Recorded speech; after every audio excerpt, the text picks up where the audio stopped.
देश भर में गड्ढा मुक्त श्री गिरीशपति त्रिपाठी जी, जिला पंचायत अध्यक्ष श्रीमती रोली सिंह जी,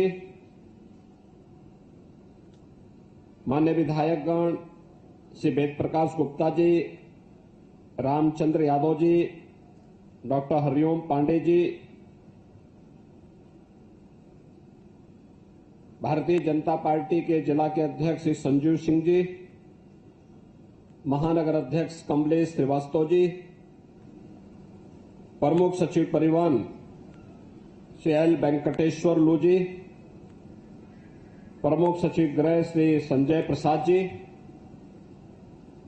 आज के इस कार्यक्रम में उपस्थित परिवहन विभाग से जुड़े हुए सभी अधिकारीगण और उपस्थित नागरिक बंधुओं, शारदीय नवरात्रि की आज अष्टमी तिथि है। जगतजननी मां भगवती के 8वें रूप के रूप में आज हम महागौरी की पूजा और अनुष्ठान कर रहे हैं और इससे अच्छा उपयुक्त अवसर दूसरा नहीं हो सकता है कि जब महाअष्टमी की स्थिति को मिशन शक्ति के साथ जोड़ करके मिशन महिला सारथी को लॉन्च करने के साथ साथ उन महिला चालक और परिचालक को, जिन्हें अब तक ये माना जाता था कि महिलाएं ये काम नहीं कर सकती हैं, वास्तव में दयाशंकर सिंह जी और उनकी पूरी टीम ने ये करके दिखाया कि 51 जो बसेज आज यहां पे प्रदेश के अलग अलग जगहों के लिए चलेंगी, उनके चालक भी परिचालक भी महिला होंगी। मैं इसके लिए उनको और उनकी पूरी टीम को हृदय से बधाई देता हूं और इस पूरे अभियान के प्रति अपनी शुभकामनाएं देता हूं। वास्तव में महिलाओं की सुरक्षा, उनके सम्मान और उनका स्वावलंबन,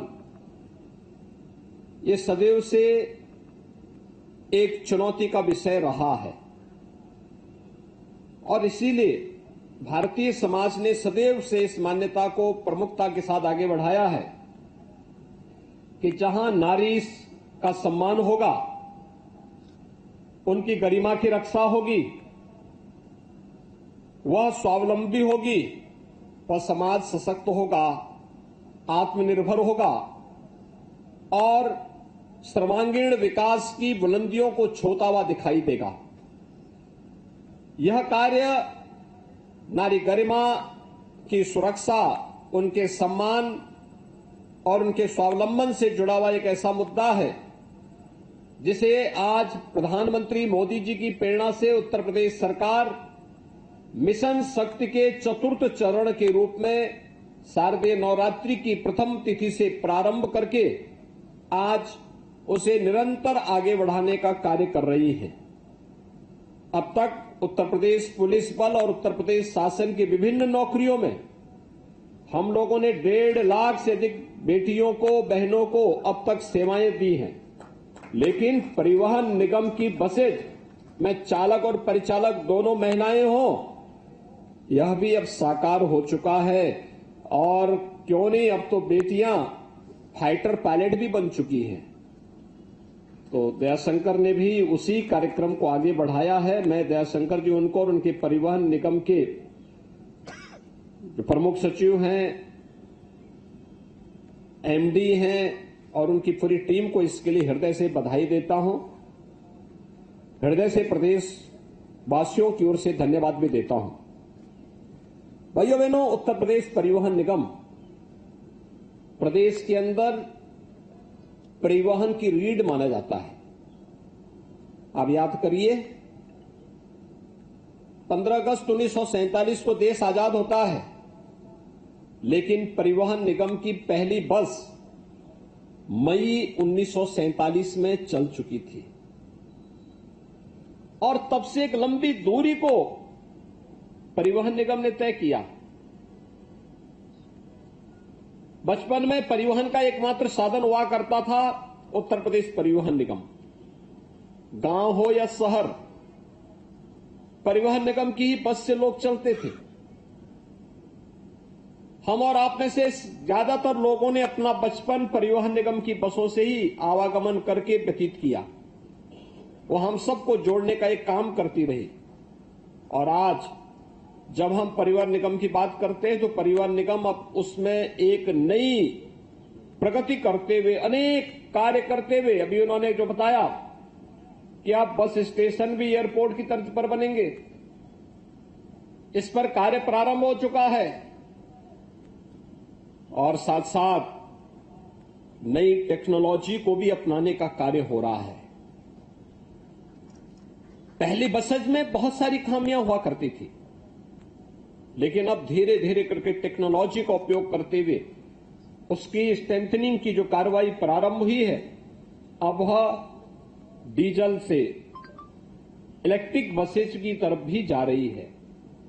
और बहुत शीघ्र आप देखेंगे एक बहुत बड़ा बेड़ा परिवहन निगम के पास भी और अनुबंधित बसेज के रूप में भी परिवहन निगम जिनका संचालन करता हुआ दिखाई देगा, वह इलेक्ट्रिक बसेज के रूप में होगा, यानी जिसमें कोई पॉल्यूशन नहीं होना है, बहुत अच्छे ढंग से आवाज भी नहीं होती है और स्पीड उसकी सामान्य बस से भी अच्छी हो सकती है।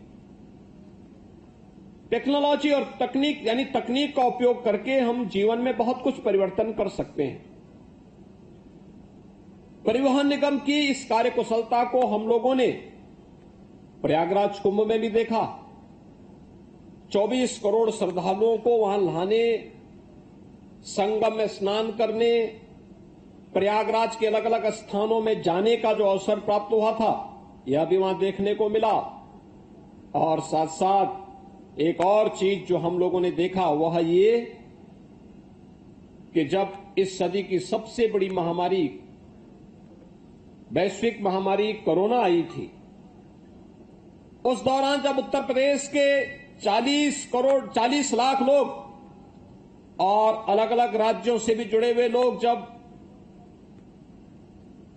अन्य राज्यों से विस्थापित हुए थे, वे लोग अपने अपने घरों के लिए पैदल चले थे, कोई साधन नहीं था, तब उत्तर प्रदेश परिवहन निगम इस चुनौती को स्वीकार करने के लिए आया था और 11-12 हजार बसों के बेड़े को लेकर के उत्तर प्रदेश परिवहन निगम के चालक, परिचालक, ये सभी लोग बॉर्डर पे डट गए थे और सभी लोगों को, उत्तर प्रदेश के हर नागरिक को तो हम लोगों ने उसके घर तक पहुंचाने का काम परिवहन निगम के माध्यम से किया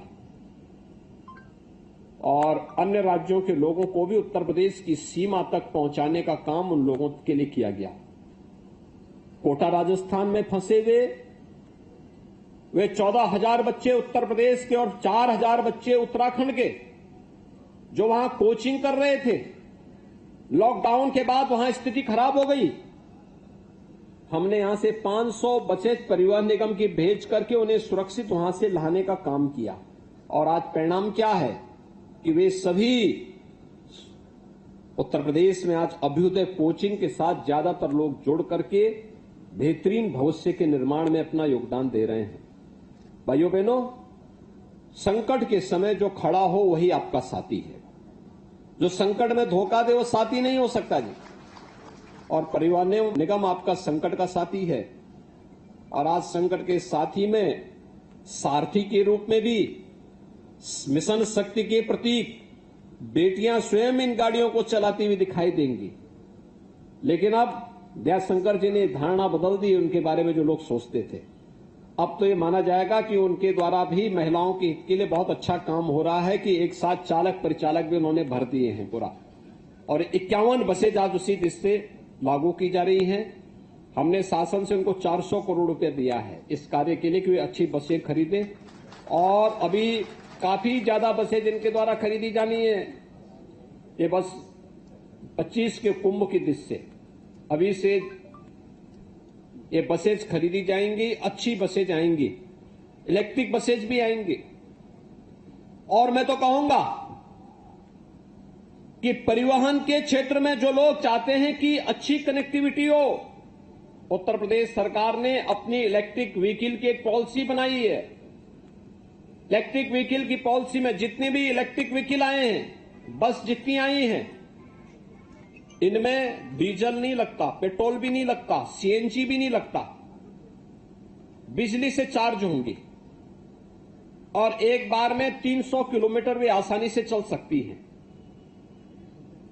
एक बस के लिए सरकार जो भी व्यक्ति इस बस को खरीदेगा उसको 20 लाख रुपए तक की सहायता उपलब्ध करवाएगा। सरकार अपनी तरफ से उसको इंसेंटिव देगा।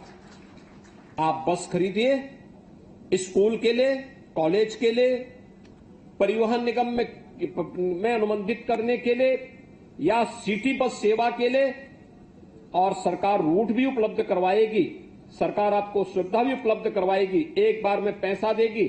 और ज्यादा लोग अगर इस मामले में आते हैं तो रूट भी उनको उपलब्ध होंगे, वे पैसा भी कमाएं। चार्जिंग स्टेशन इसके लिए परिवहन निगम और नगर विकास जगह जगह स्थापित करते हुए लोगों को करते हैं। तो हम एक स्वस्थ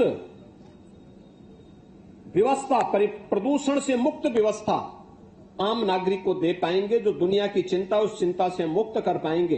कुछ ही दिनों के बाद उत्तर प्रदेश में इलेक्ट्रिक बसेज के निर्माण का कार्य भी प्रारंभ हो जाएगा और तब उत्तर प्रदेश के लिए बहुत महत्वपूर्ण क्षण होगा।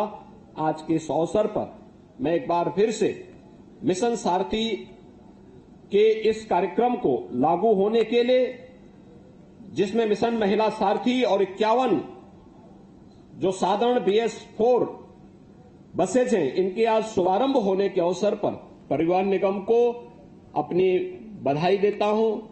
आप सबको शारदीय नवरात्रि और विजयादशमी की अपनी शुभकामनाएं देते हुए अपनी वाणी को विराम देता हूं। धन्यवाद। जय हिंद। बहुत बहुत धन्यवाद। अपनी सकारात्मक बृहद उद्बोधन से हम सभी को अनभित करे थे। परम आदरणीय श्रद्धेय यशस्वी माननीय मुख्यमंत्री।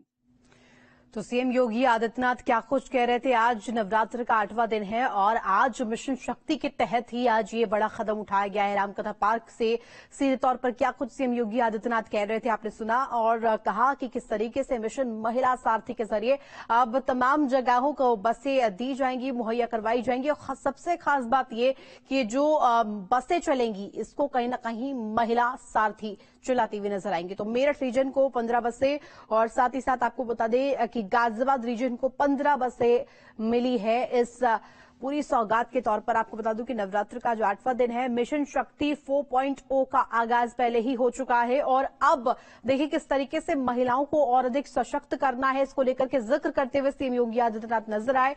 बस की चालक परिचालक महिलाएं होंगी, ये बेहद ही गौरव का क्षण भी है और क्योंकि महिलाओं की भागीदारी सुनिश्चित करवाने के लिए लगातार प्रयासरत योगी सरकार रही है और इसी को लेकर के मिशन महिला सारथी का उद्घाटन किया गया है। और सीएम योगी आदित्यनाथ की मौजूदगी इस वक्त आप देख पा रहे होंगे मंच पर आसीन इस वक्त सीएम योगी आदित्यनाथ है। अयोध्या से ये सीधी तस्वीरें आपको न्यूज स्टेट दिखा रहा है। देखिए किस तरीके से पहले जिक्र करते हुए नजर आए, मिशन शक्ति को लेकर के महत्वपूर्ण चीजें कहते हुए नजर आए।